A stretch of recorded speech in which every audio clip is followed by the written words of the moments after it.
तसव्वुर करें एक ऐसा हथियार जो दुनिया को एक पल में खत्म कर सकता है, लेकिन इस हथियार को एक मकाम से दूसरे मकाम पर ले जाए तो इसका सफर एक सिंपल ट्रांसपोर्टेशन नहीं होता, बल्कि एक पुरस्कार मिशन होता है। हर लम्हा खौफ और टेंशन से भरा होता है, जहां हर कदम पर जान का खतरा होता है। आज हम जानेंगे कि न्यूक्लियर वेपन्स को कैसे ट्रांसपोर्ट किया जाता है और इनको ले जाते वक्त आर्मर्ड कार्स और सिक्योरिटी एजेंट्स का क्या किरदार होता है। न्यूक्लियर वेपन्स को मूव करना दुनिया का सबसे सेंसिटिव और डेंजरस ऑपरेशन माना जाता है। इस ऑपरेशन में सिर्फ ट्रक्स और मिलिट्री व्हीकल्स नहीं होते, बल्कि हर कदम पर एडवांस्ड प्लानिंग और एक्सट्रीम कॉशन को जरूरी समझा जाता है। जब न्यूक्लियर वेपन्स को एक बेस से दूसरी बेस पर ले जाया जाता है तो इसको सिक्योर कॉन्वे के जरिए मूव किया जाता है। ये कॉन्वे किसी भी नॉर्मल कॉन्वे से बहुत डिफरेंट होता है। इसमें स्पेशली डिजाइन्ड आर्मर्ड ट्रक्स होते हैं जो किसी तरह के भी अटैक को विथस्टैंड कर सकते हैं। ये ट्रक्स इतने एडवांस्ड होते हैं कि इनकी बॉडी को multiple layers of hardened steel और कॉम्पोजिट आर्मर से बनाकर उनको वर्चुअली इंडेस्ट्रक्टिबल बनाया जाता है। जब एक न्यूक्लियर वेपन को मूव किया जाता है तो सिर्फ आर्मर्ड ट्रक्स ही नहीं, बल्कि इस ऑपरेशन में आर्मर्ड कार्स और हाईली ट्रेन्ड सिक्योरिटी एजेंट्स का भी किरदार बहुत अहम होता है। हर कॉन्वे के साथ एक फ्लीट ऑफ आर्मर्ड कार्स होती है जो उसको प्रोटेक्ट करती है।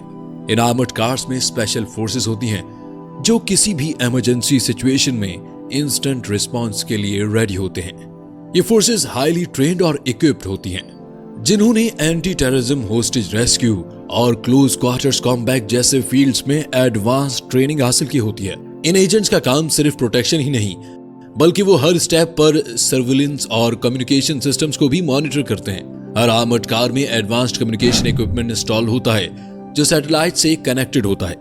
इसका फायदा यह होता है कि कॉन्वे के हर एक मूव को सेंट्रल कमांड सेंटर से मॉनिटर किया जाता है और अगर कोई भी अनयूजुअल एक्टिविटी नोटिस की जाए तो तुरंत एक्शन लिया जाता है। ये एजेंट्स हर वक्त बुलेट प्रूफ वेस्ट और नाइट विजन गॉगल्स पहने होते हैं ताकि वो किसी भी हॉस्टाइल एनवायरनमेंट में इफेक्टिवली ऑपरेट कर सके। कॉन्वे की फॉर्मेशन का भी बहुत अहम किरदार होता है। हर कॉन्वे में लीड व्हीकल एक हैवीली आर्मर्ड कार होती है जो रूट को सिक्योर करती है। लीड व्हीकल के पीछे एक या दो आर्मर्ड ट्रक्स होते हैं जिसमें न्यूक्लियर वेपन्स लोड किए जाते हैं। इन ट्रक्स के साइड में और पीछे भी आर्मर्ड कार्स होती हैं जो कॉन्वे को पूरी तरह सिक्योर रखती हैं।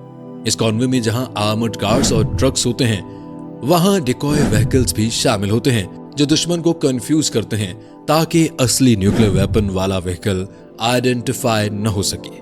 हर आर्मर्ड कार का अपना सिक्योरिटी प्रोटोकॉल होता है। अगर कॉन्वे पर कभी भी कोई हमला होता है तो लीड व्हीकल तुरंत रिस्पॉन्स करती है, जबकि बाकी armoured cars protective shield create करती हैं। ये शील्ड बनाने का मकसद ये होता है कि मेन व्हीकल जिसमें न्यूक्लियर वेपन्स हैं वो किसी भी डायरेक्ट अटैक से प्रोटेक्टेड रहे और अगर जरूरत पड़े तो सिक्योरिटी एजेंट्स भी किसी भी हॉस्टाइल फोर्स को एंगेज करने के लिए रेडी रहते हैं। इन आर्मर्ड कार्स के पास अपने फायर पावर होते हैं जिसमें heavy machine guns, anti tank missiles और ग्रेनेड्स शामिल होते हैं। जमीन पर आर्मर्ड कार्स और ट्रक्स के अलावा एयर सपोर्ट का भी इंपॉर्टेंट किरदार होता है। हर न्यूक्लियर कॉन्वे के ऊपर फाइटर जेट्स और अटैक हेलीकॉप्टर्स फ्लाई करते हैं जो एरियल सर्विलेंस और प्रोटेक्शन प्रोवाइड करते हैं। ये एयरक्राफ्ट्स ग्राउंड पर होने वाली किसी भी एक्टिविटी को मॉनिटर करते हैं और अगर जरूरत पड़े तो तुरंत एक्शन लेकर थ्रेट को न्यूट्रलाइज करते हैं। ये एयर सपोर्ट और ग्राउंड फोर्सेस के दरमियान कांस्टेंट कम्युनिकेशन होती है ताकि कोई भी चीज कंट्रोल से बाहर न जाए। इस पूरी ऑपरेशन का कोऑर्डिनेशन एक सेंट्रल कमांड सेंटर से किया जाता है। हर स्टेप को रियल टाइम मॉनिटर किया जाता है और हर एजेंट अपने इंस्ट्रक्शंस सेंट्रल कमांड से रिसीव करता है। इससे पूरी कॉन्वे एक सिंक्रोनाइज्ड ऑपरेशन में मूव करती है जहां हर एजेंट अपने रोल में फोकस्ड होता है। न्यूक्लियर वेपन्स को अलग अलग मकामात पर फैलाकर रखने का सबसे बड़ा मकसद स्ट्रेटेजिक डिस्पर्सल होता है। अमेरिका जैसे मुल्कों में न्यूक्लियर वेपन्स को डिफरेंट लोकेशंस पर इसलिए रखा जाता है ताकि अगर किसी एक साइड पर हमला हो तो बाकी साइड से उसका जवाब दिया जा सके।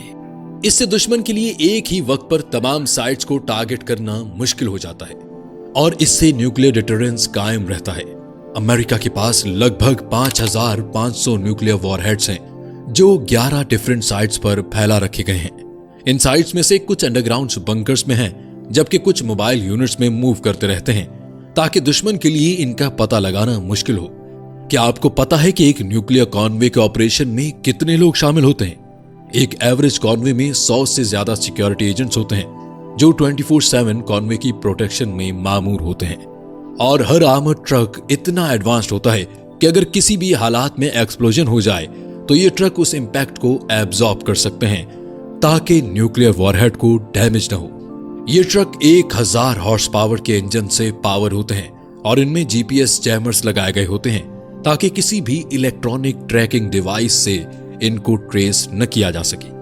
आपको ये जानकर हैरानी होगी कि सिर्फ एक न्यूक्लियर वेपन को सिक्योर करने के लिए कितनी मैन पावर की जरूरत होती है। अमेरिका के न्यूक्लियर आर्सेनल की प्रोटेक्शन के लिए 20,000 से ज्यादा पर्सनल डेवलप्ड हैं जो कांस्टेंट मॉनिटरिंग और सिक्योरिटी पर मामूर है। इसके अलावा हर न्यूक्लियर साइट पर एडवांस टेक्नोलॉजी और एआई बेस्ड सिस्टम्स लगाए गए हैं जो हर छोटी से छोटी चीज को डिटेक्ट कर सकते हैं।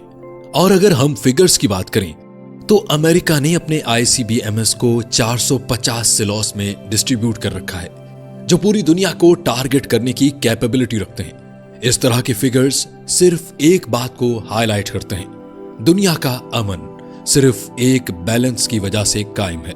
अमेरिका अपनी न्यूक्लियर कैपेबिलिटी को इंटैक्ट रखने के लिए रेगुलर न्यूक्लियर एक्सरसाइजेस भी कंडक्ट करता है।